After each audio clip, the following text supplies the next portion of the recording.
Thank you for clicking into my video. Let's begin today's story together. Hong Kong, Kowloon, Nathan Road, number 233, known as JD Mall, was built in 2007 as a shopping mall and office building. It is a thriving area in Hong Kong where business operates normally. However, younger friends may not know that this building has a predecessor, the Garley building. Many years ago, it was a terrifying ruin. Garley building was completed in 1975 and had a total of 15 floors. At that time, it was also in a prosperous area, with many famous businesses. For example, the 11th floor was leased by the renowned record company, Polygram, as a recording studio. Floors 12 to 14 served as a repository for storing record data. Many famous Hong Kong singers worked here recording songs.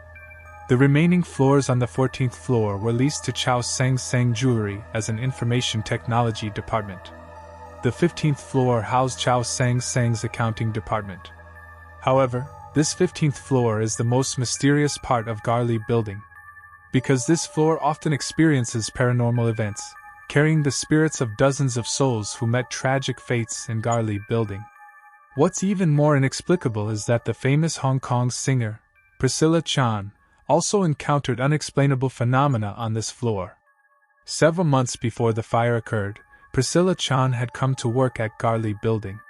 When she took the elevator in Garley building, she pressed the button for the 10th floor. However, strangely, the elevator didn't stop and continued to ascend to the 15th floor before halting.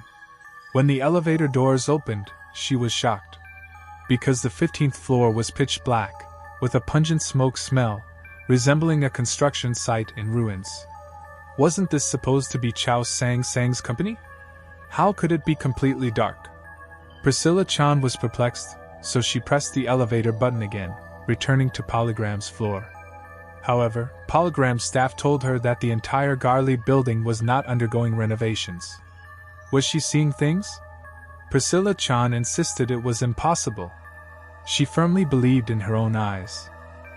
So, this time, she chose not to take the faulty elevator and walked up the stairs to the 15th floor herself.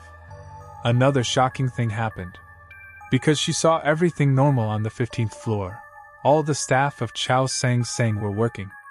So, Priscilla Chan thought she was too tired and experiencing hallucinations, and she didn't think much about it later. It was only in July 1996 that she mentioned it in an interview on a Hong Kong radio station. Who knew, a few months later, Garley building experienced a level 5 fire. The office on the 15th floor, belonging to Chow Sang Sang, suffered the most casualties, with over 20 people burned to death. Some people speculated that Priscilla Chan must have entered some kind of alternate dimension, predicting the fire, and what she saw that day might have been entirely real. In November 1996, Garley building was undergoing elevator replacement work. 2 of the 4 elevators in the building were removed, and bamboo scaffolding was erected inside the elevator shaft. Elevator doors on each floor were also removed and temporarily covered with wooden boards. Due to the earlier demolition work on elevator number 2, which generated smoke and strange smells, it had drawn the attention of tenants. Therefore, the building's owners corporation posted the following notice at the management office before the demolition work on elevators number 3 and number 4. To all Garley building tenants, the demolition work on elevators number 3 and number 4 will commence on November 1st, Friday. During the elevator demolition process, there will be smoke and odors. Tenants are advised not to panic. We apologize for any disturbance and inconvenience during the construction period. This notice also became one of the reasons why most people couldn't evacuate in time.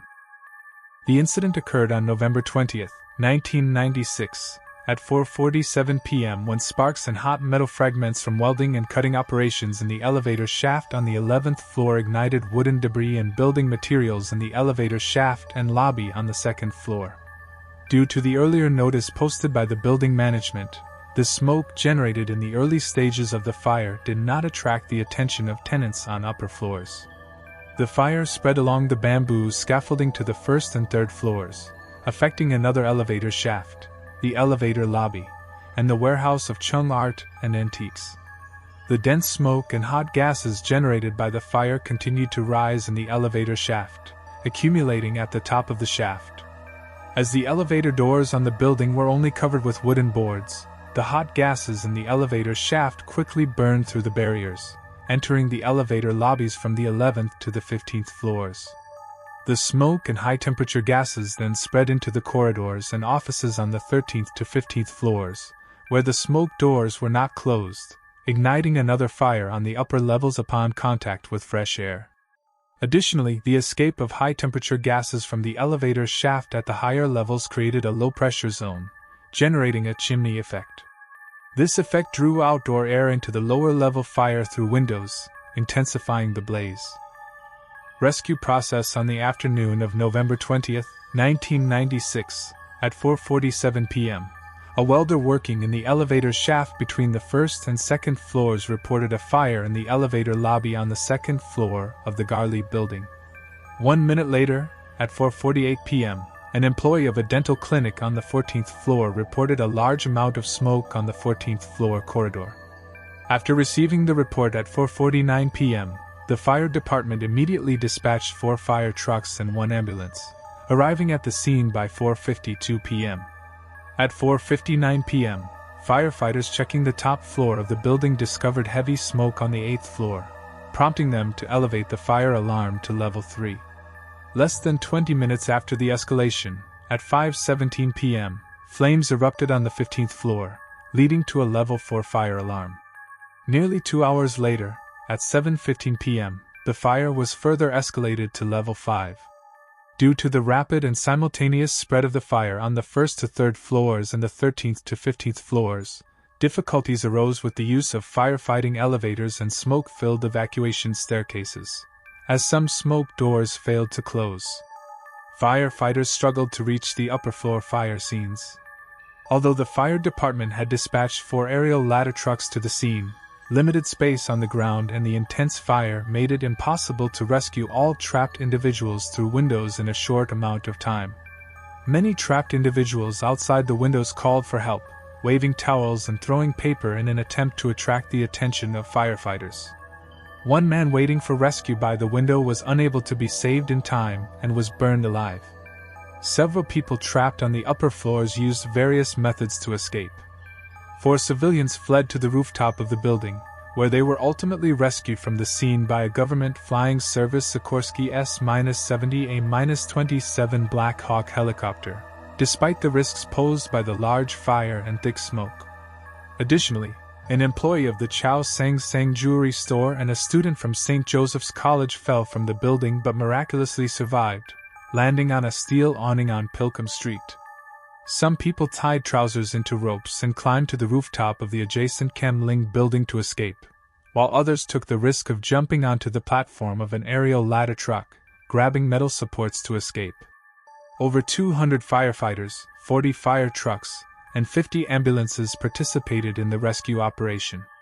In addition, emergency response teams, People's Safety Service teams, St. John ambulance teams, the Fire Services Department's mobile casualty treatment vehicles, personnel from Queen Elizabeth Hospital, and other medical support teams were summoned to the scene for reinforcement.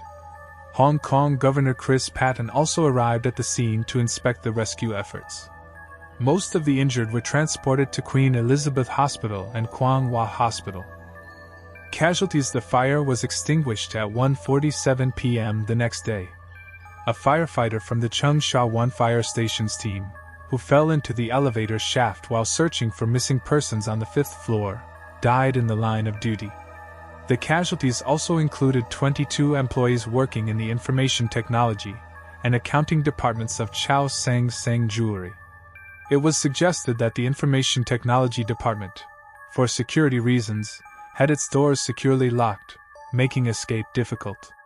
However, a spokesperson for the company stated on November 22, 1996, that there was only one shared glass door on the 15th floor for both departments, and employees had the ability to break the glass door for escape. According to a simulation reconstruction by the Discovery Channel, Blueprint for Disaster, Hong Kong Inferno, it was believed that when employees discovered the fire, the flames had already spread, leaving them with no escape route. Some employees later opened windows, resulting in a deadly backdraft due to the inability to withstand high temperatures and thick smoke. After searching the building, firefighters found a total of 39 bodies on the top floor. One injured individual succumbed to injuries after several months of hospitalization.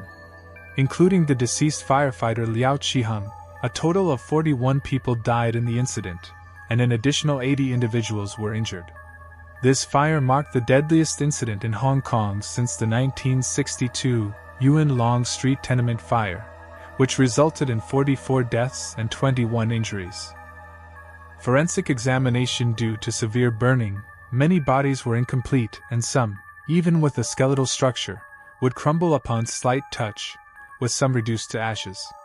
Forensic examiners had to rely on teeth, distinctive features, deoxyribonucleic acid, DNA, personal identification documents, and belongings as the primary means of identifying the victims.